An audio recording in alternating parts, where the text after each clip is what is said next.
Oh, good evening, everybody. Keith here. Hoping everybody's having a good day, enjoying life, living life, loving life.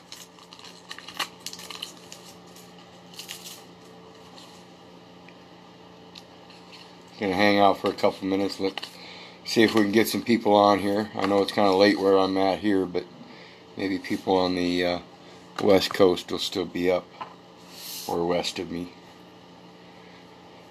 But I wanted to get on tonight and talk about hospital and how it's related to HUD, and of course how that's the initial point of bifurcation between the land document and commercial documents. So it's no wonder HUD is involved at that level as well. But the main thing to realize is that this is the point of origin of all the census information, which is all the data elements, and subsequently how they're filed or where they're filed. So with that, we're going to get started, and this is a definition right out of their own code, folks. So please, don't believe me, don't believe your government, do your own research and see that you'll find it the exact same thing. This is from Title 24, the CFR 242.1.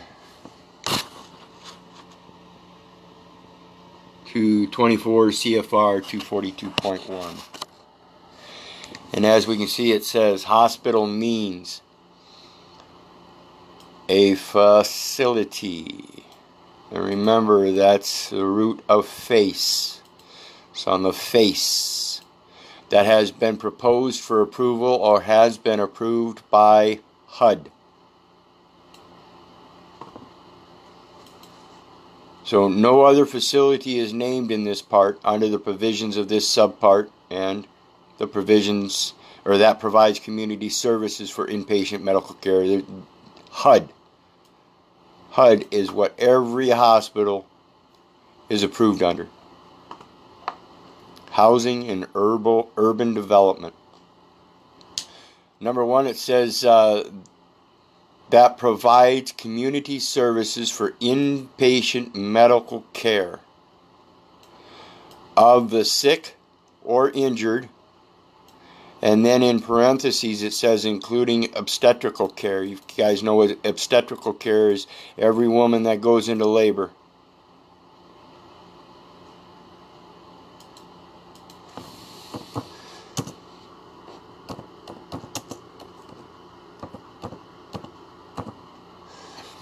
And then when we look at 42 U.S. Code 1395X, it says definitions.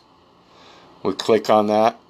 Definitions, the first one, it says for the purposes of this subchapter, a spell of illness. The term spell of illness. Oh, and let's make sure we know Title 42, that's the public health and welfare.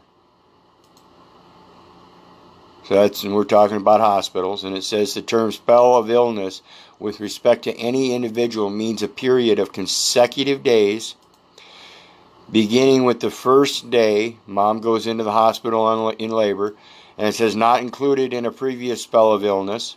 So that's her first day, she registers, on which such individual is furnished inpatient hospital services, inpatient critical access hospital services, or extended care services, including obstetrical care, inpatient medical care.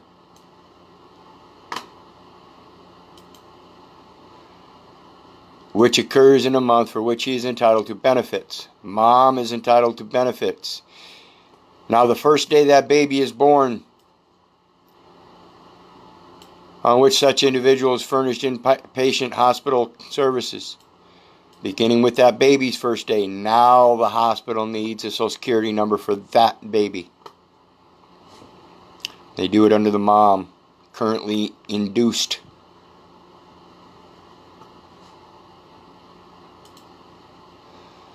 Where not more than 50% of the total patient days during any year are customarily assignable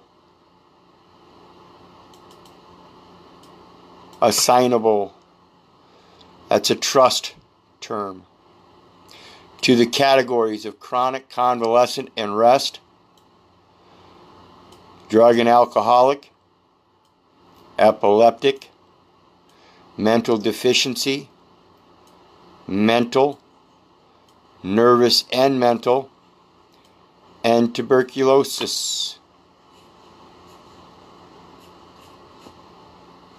Except that the 50% patient day restriction does not apply to critical access hospitals. Hospitals designated as such under the Medicare Rural Hospital Flexibility Program. So when mom goes into the hospital, no matter what kind of hospital it is, they have a Medicare Rural Hospital Flexibility Program. So that portion of the hospital, that particular room under that contract can be contracted as a critical care hospital because of the inpatient services provided in that room. That is, a facility licensed or regulated by the state, or if there is no such state law providing for such licensing or regulation by the state, by the municipality or other political subdivision. I'm telling you, hospitals are political subdivisions. They have nothing to do with your care, your health and welfare, except in the political forum in which the facility is located. They're telling you that facility is only located in a fictional overlay. It is not real. It is only a mental creation. So let's talk about the mental capacity and whether that hospital actually exists in a political subdivision on a map, or if it's a hospital in reality providing natural care to people known as neighbors. Are they really some kind of political subdivision? Or is it all in their mental delusions, their mental deficiencies? Do they not know the truth that a political subdivision is intangible? It cannot be real. A public facility owned by a state or unit of local government or by an instrumentality thereof. The municipality is an instrumentality. They are not a government. It is a corporation under the instrumentality of a local government or state, and their codes are written by a publishing company that interprets the legislative word. It is not legislation. It is an interpretation that they put forth as a corporate policy over the municipal area. Still only a political subdivision. Or owned by a public benefit corporation established by a state or unit of local government or by an instrumentality thereof. The municipality, again, is that public benefit corporation established by a state or unit of local government or by an instrumentality thereof. The instrumentality of the government is the corporate entity. It is all commercial. That is their instrumentality. It's a financial war, spiritual war. A proprietary facility or a facility of a private, non-profit corporation or association.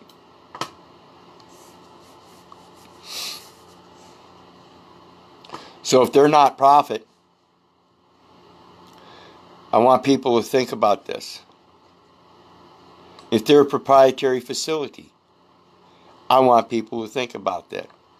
If they're a public facility owned by a state or unit of local government or an instrumentality thereof, or owned by a public benefit corporation established by a state or unit of local government or by an instrumentality thereof.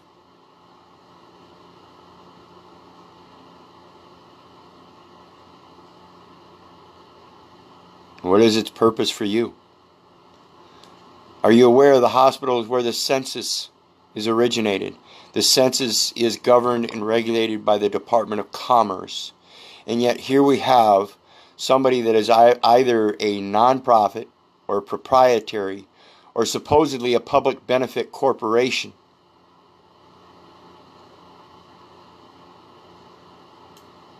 Or is it a public facility owned by a state or unit of local government, or an instrumentality thereof? Now let me ask, that public facility owned by a state or unit of local government, which is a political subdivision, which is intangible. So if the political subdivision known as a state or unit of local government is intangible itself, how can they own a public facility? And if they can't own a public facility,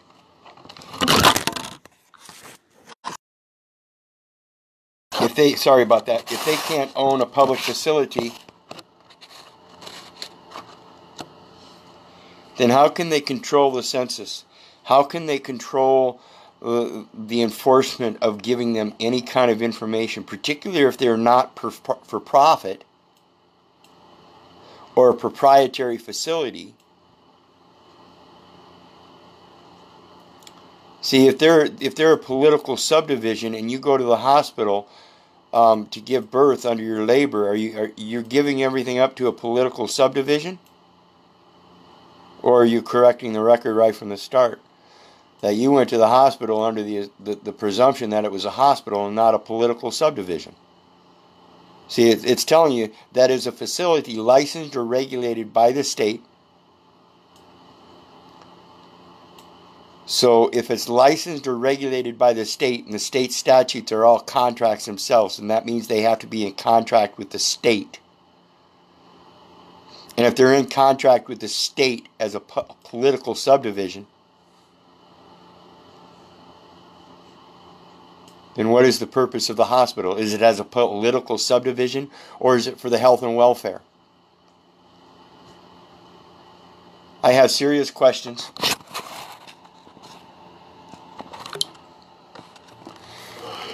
And I hope you guys are paying attention, because this is what your hospitals are doing.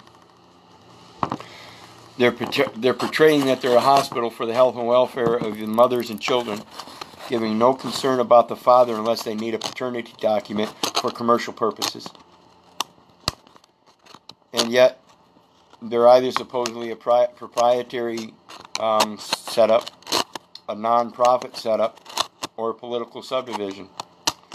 So what does that all have to do with you? If they're non-profit, then how can they charge you? If they're proprietary, then what is their source of documentation saying that you are part of their proprietary setup? And if they're professing that they're proprietary, but posing public advertising to the general public for anybody that can walk in the door just by signing the documentation, does that make them a member of your association? No. You have to learn how to line item veto through their registration documents and stuff, so you can get out of there without this documentation. So I'm going to see if I can remember this other one here, because I helped a friend a couple years ago in regards to getting in and out of the hospital.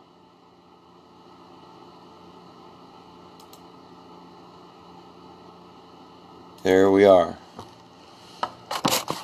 And I want to read this to you. It's not real long. It's 4 pages, so hopefully you guys will be up for a little bit and let me read this, because this is important. This is how you go through the system, by asking questions appropriately.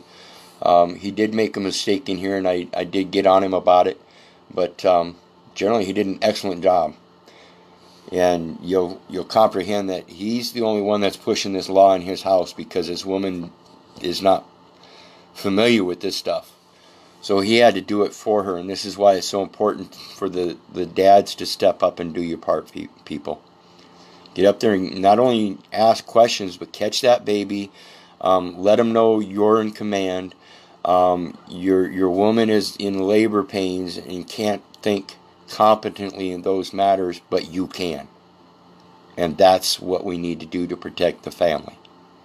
So the background is he's not married. The son's mother is not into the freedom information at all, like we told you. Or like I said, several compromises had to be made. But despite those compromises, it was just a matter of going back and doing a little more research than what he'd already done. So he says they agreed on no vaccinations, and he couldn't get her to budge on doing home birth. And that's because they were in need of C-section. The baby was breech. So it was a good idea to actually go to the hospital in this particular birth, knowing that the baby was breech. It's always good to have them at your side and have the ability to contract with them for those means, for those necessities of life, but not for the commercial purposes. So he warned her they would be sneaky and trying to get her to sign paperwork, and he told her just don't sign anything unless they both read it first. His goal was to get the baby out of there with no type of registration at all, no birth certificate, no social security number, no name, and walk out with the placenta, which they did do. So they went in for the C-section. He was allowed to be in the operating room on the condition that he sat in the chair behind the mother's head. He was actually reprimanded a couple times for standing up, and at the last minute made a request for the placenta while she was under the knife. He just got someone's attention and told them, we'd like to keep that as it was being removed.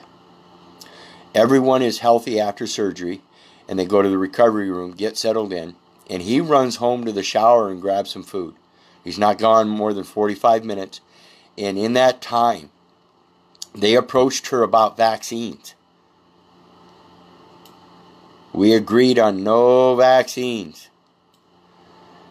And they approached her with a packet about vaccines and paperwork that included a request for a birth certificate,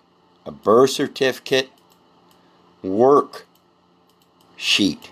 They wanted her to work while she was induced, while she was still under medication and stuff.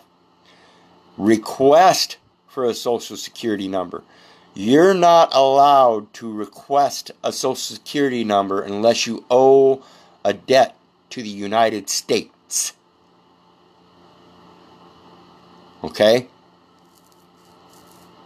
This is where they try to get you in owing a debt to the United States and telling you you have to request a social security number for the first day of that baby's life where they furnished it inpatient hospital services. You now owe the United States a debt. So you need to get a social security number for that baby. Nope. The mom owes the debt. The baby doesn't. So there is no requirement. If mom already has a social security number, she can provide that social security number. You're not required to get a social security number for the baby. And they tell you because it's a request.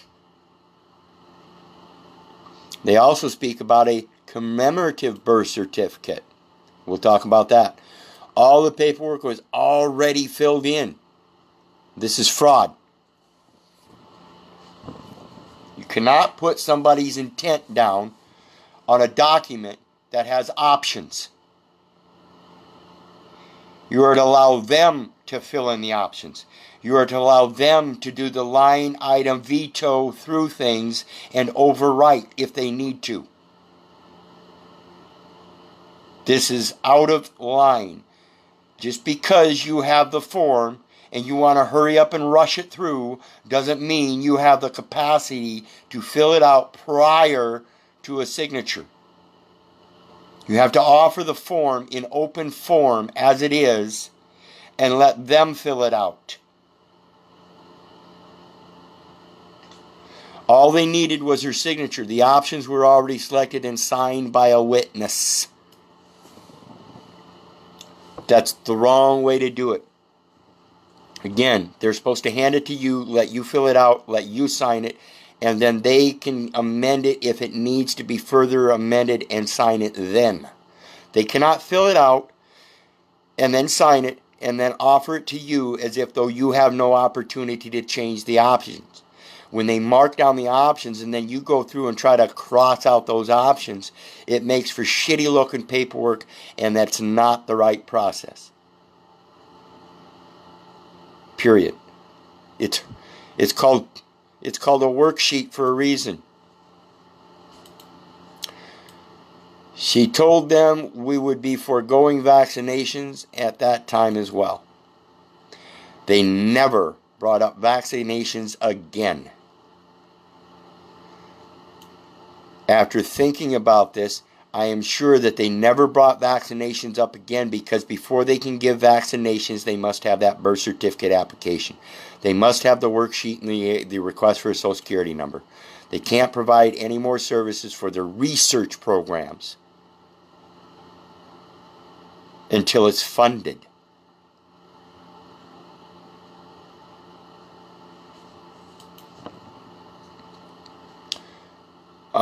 They never brought up vaccines again. The first night with the baby, just the three of them all night. The nurses coming in every hour or more. They make the first request for the birth certificate packet around 2 in the morning. At that point, he'd been up for 48 hours. Mom tells him we haven't gone over the paperwork yet. No problem. They make another request for the paper around 5 in the morning. In the morning, or the same response, we haven't looked at it yet. No problem. The day after the first night, the family coming and going, nurses coming and going, every couple of hours they would ask for the birth certificate packet. I didn't want to give them outright decline until they had been cleared for discharge. Cleared for discharge. Remember, we've been talking about this in reconciling the master trust account. We're talking about clearance and discharge and release of services and stuff.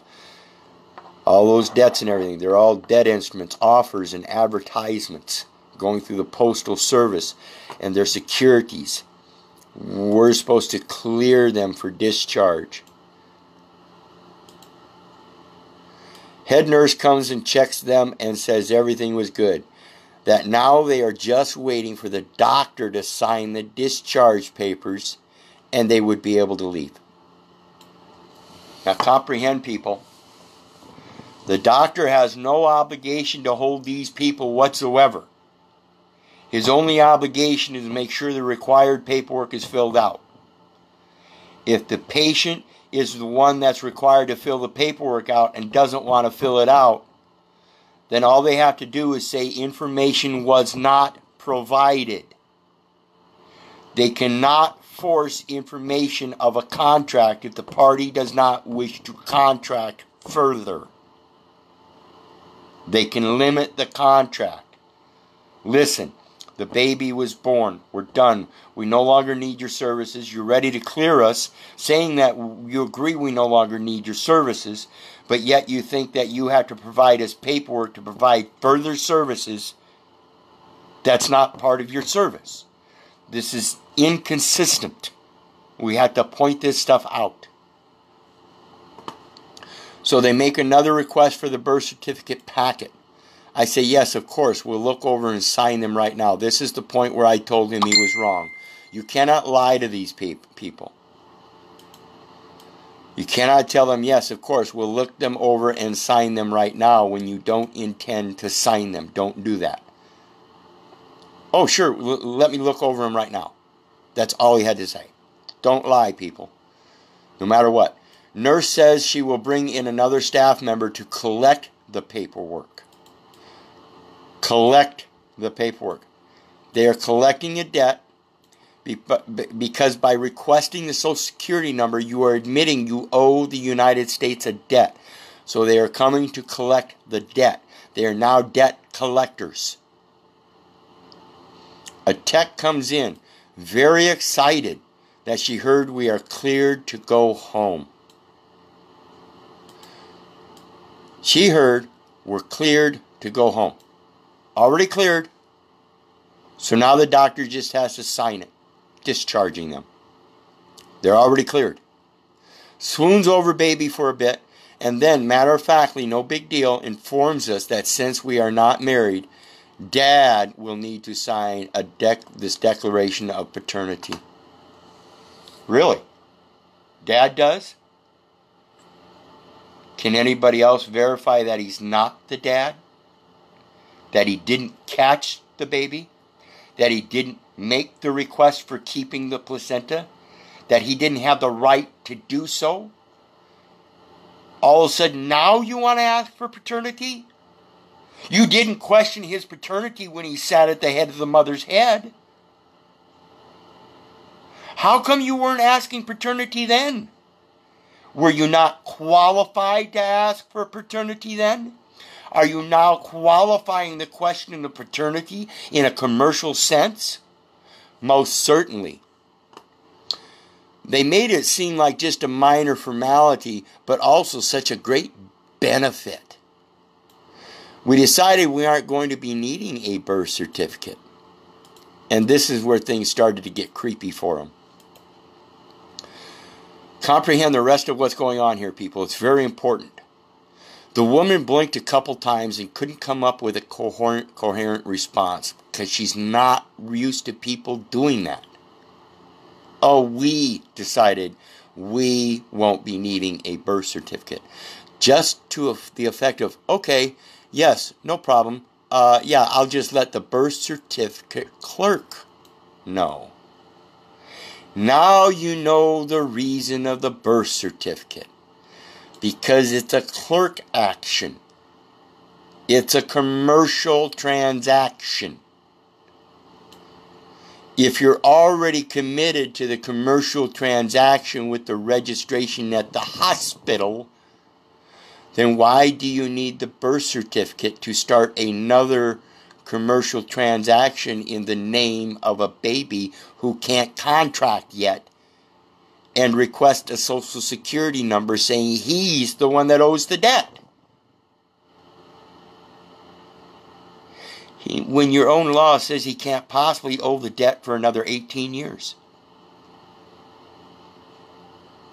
This is just inconsistent babble, people.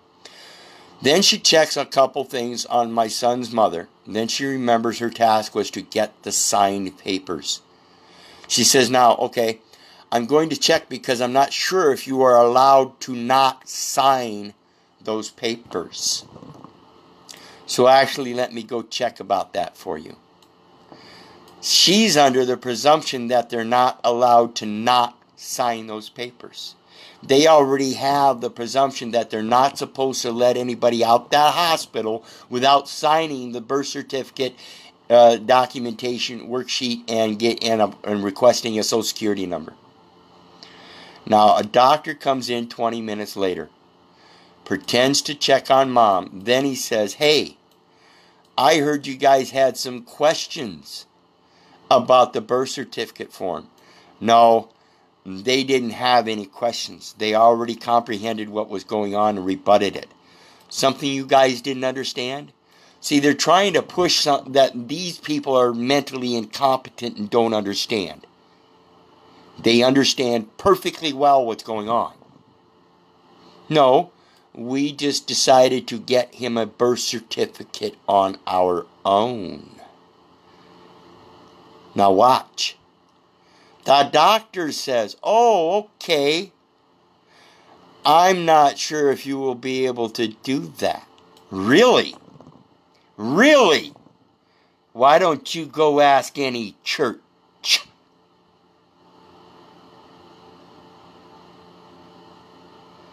Ask any church if they've got a registry to certify the birth of somebody, a new heir to the congregation. Something. Let me just go check on that for you guys. I think you guys might have to sign it. Is that an opinion? Because if that's your opinion, make sure you bring back that law. And make sure it's not a statute or an executive order that can only be implemented under contract terms and conditions, because that would require consent. And like I said, I do not consent. And this is from a physician, guys. He's a doctor practicing medicine, trying to implicate that he can practice legal determinations for commercial practices, for a non-profit or a sole proprietor or a political subdivision, all of which are intangible fiction presumptions. I hadn't seen him before, but he says he was in on the surgery. Huh. I think I recognized everybody in the rooms when I was in there. Now the head registered nurse who had seen us the most often came in, does the quick checks, and then says, "So, what is the deal? Are you guys not wanting a birth certificate for baby?" Now remember, he said we had just decided to get him a birth certificate on our own. And this nurse comes in and says, "So what's the deal? Are you guys not wanting a birth?" No, we never said that. We plan on getting it on our own. So he reiterates, we are planning to get one on our own. Okay, I'm pretty sure you guys will be able to do that. Oh, you mean we have a registered nurse that says she is pretty sure you guys will be able to do that, when some other nurse says, "No, I think you cannot not sign it," and a doctor says that you think you have to sign it? Come on, how inconsistent is this? What is your regulation, and where are you guys getting your information? Are you guys all on the same page here? I'm feeling kind of miffed about this surgery we just had with you guys. Are you incompetent? What is your mental deficiency here? Are you the ones that need the inpatient hospital care? Come on, let's get real. However, and I do not know your guys' situation. Great, I appreciate that admittance. Proves we are foreign. But I think if you do that on your own, it is very expensive. Guys, a tip, I'll print you one for $1. It'll be blank. You can fill it out yourself. And it uses biblical scripture instead of political grammar, medical grammar, commercial grammar, religious grammar, or anything else. I'm not sure how much. Something like $500, I believe. I think I'll let you buy I think I'll exchange one Federal Reserve note for each blank birth certificate. So are you sure?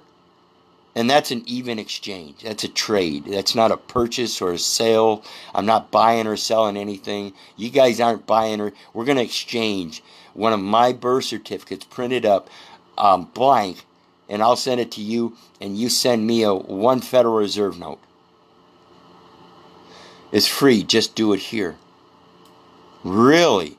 It's free. I have to claim that my son now owes a debt and issue a commercial negotiable instrument? You call that free? Again, I ask for your competency in making these determinations. So he politely declines. Says, okay, I will have to send the birth certificate clerk. Or send in the birth certificate clerk. Oh, so now we're going to talk to somebody that knows what they're talking about, huh? And it's a birth certificate clerk. Somebody practicing commerce in a place where people practice medicine? Are they commingling jurisdictions? Gee, let me talk to the lawyer then. Let's really mingle these things up. How about we get a Foursquare dance going and bring in the chaplain too? Now we got a doctor, we got a lawyer, we got a clerk, and we got a clerk. Or should it be chaplain?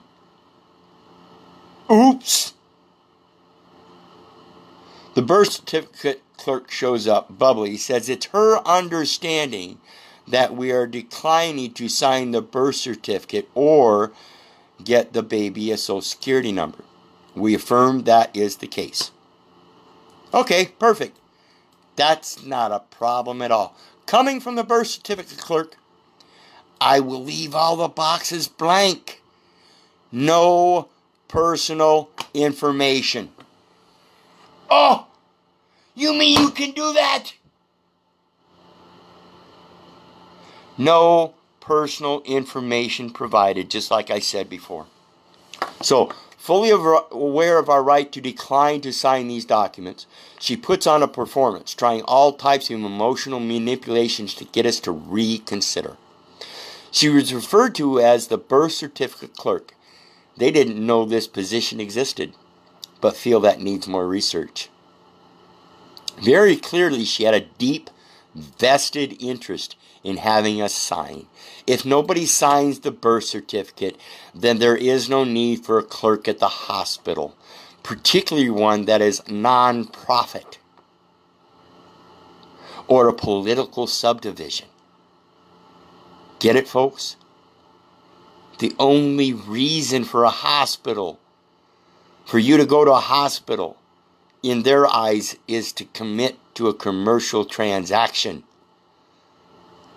She eventually accepts that we will not sign for the birth certificate or social security number, and totally cool, casual, says, we just need you to sign that you received the commemorative birth certificate.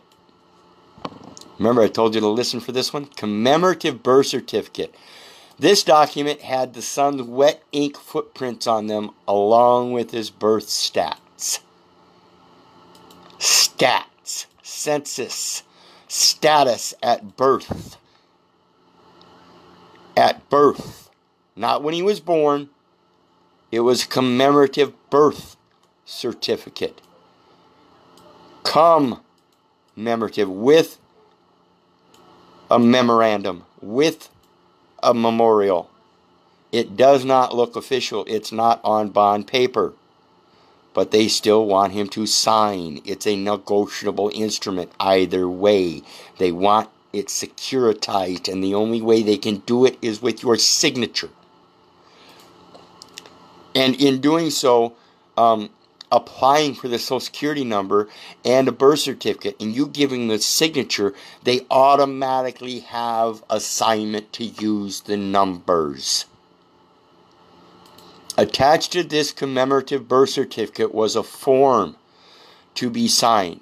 The signature was to certify that we had received a copy of his footprints. Now, there's a statute cited on the form. However, the section code was incorrect. When he looked it up, there was no such code. So he did a search on the entire California legislative code for the word footprint, read the correct statute, and to no surprise at all, there is no requirement that the footprints need to be signed for. Only that the footprints shall be provided to the parents upon request. So they were trying to say that they needed him to sign the document in order for him to receive the footprint document. No, that is not so. They are required to give him that document because they took those footprints from him, and they cannot do that without his consent. So they need the signature to prove he consented. If they get that signature on that document, it is consent. Don't consent, and they automatically have to give it back. Now this is where it got sticky. Tell the birth certificate clerk that we won't be signing for a commemorative birth certificate. Instantly, her face became red. She could barely get it out. You don't want your baby's footprints? No thanks. I think we can do that at home as well. Okay, remember though, folks, they already took them. Don't let them do that if you can. When they do, though, you have to assert you want them back without the signature. They have to give it to you. They have to. It's the law. They cannot keep it simply because they want a signature. They can't say they can't give it to you without the signature because that is not the way the law is written. It says you do not have to sign for them and that they shall give it to you. Her look was priceless. Disgust, shock, embarrassment. I could tell that they now knew that he knew the game was over. I never had to drop chapter and verse on these agents. He never had to use the Bible. He just stood in his biblical principle of questioning everything. Birth certificate clerk gathers herself and says, okay, no problem. I just have to take all these papers back since you won't be signing them. I don't object as I had already made copies of everything. Very important. Every time they give you something, immediately copy it at least 3 times. 3 copies. This is when I did some research on the statute that was cited for the release of the commemorative birth certificate. It's short and reads, shall be provided, with no mention of any requirement other than a request. So he went right back to the nurse's station, and this is why I commended him. He went right back and said, hi, we actually changed our mind and are now thinking of keeping the footprints. May we see them again? As soon as she hands them, the nurse pulls them off another desk and, no kidding, tears off the top white page of the duplicate signature form, gives me just the yellow copy underneath attached to the commemorative birth certificate to sign. I ask, what is this paper I'm being asked to sign? She says, it's just to certify that we received the footprints. He says, all right, because I couldn't find the law as it's cited here, and the only law on baby footprints says we have to be provided with them. See, she says it's just to certify that we received the footprints. They're not required to receive them. He is. She says, yeah, that law right there, and underlines it in pen for me on the signature form. And when you read it, pursuant to Assembly Bill number 2167, section 10101.5 of the Health and Safety Code. Right, so I read the correct statute, and it doesn't require me to sign. This is the one they said was the one that they were referencing, and it's not even there. So he found it, and it says it doesn't require me to sign anything in order to take these with me. So, this is where I calmly tear off the signature page in front of the 5 wide-eyed nurses. I appreciate it, but I'm just going to take these with me and I won't be signing anything. It's his. And comprehend, people, they have no right to take it back from him. None. The way the law is stated, he received them, they gave them to him, he took what he needed, gave back what he didn't need. They can't force him to sign, and they can't force him to give it back because he's supposed to be provided with them. Process is done. It's over. It's operated. Actions speak louder than words. They had one more trick, though. So we're all set to leave, packing up the room, and I step out to go pull the car to the front for the mom and the baby. He steps out, but doesn't go get the car. He turns around. He says, I'm going back in. He says, I'm walking back up to the room. 2 of the nurses are walking out of the room, giggling with themselves. Oh, we thought you left to the car already. No. He gets back in the room and right away asks Mom, what did they say to you right now? She says, what did you say to them up at the station? They came in here right now and asked if I felt safe. Was I being forced into anything? Did I feel threatened? Do I need to tell them to call someone to protect me? And then I thank God I had already accomplished everything I expected from the hospital visit. Because we know the real dirty moves only come when the game is already over for them. So we just wheeled out and left. No birth certificate, no social security number, no vaccines, no name registered with the hospital. And they have the placenta too. And so I urge people, please, please, pay attention to what you're doing at all times. Walk in the way. You don't need to fill out their paperwork. All you've got to do is question it and do your research. Show that they're the idiots. Show that they're the ones that are incompetent. If somebody's trying to practice law and issuing you a receipt, ask them why they're practicing commerce. If they're practicing medicine and trying to tell you the law, ask them why they're practicing the law. Very simple. So think about this stuff, people, and remember, if it wasn't for you guys, I wouldn't be doing this. I'm going to post my PayPal link and my other forum links. Please check them out. Please make sure you hit that share button, share the information, share the videos, and I hope you can hit that share button on that PayPal link and share some love. In the meantime, remember, I love you. God bless. Have a great night. For you guys.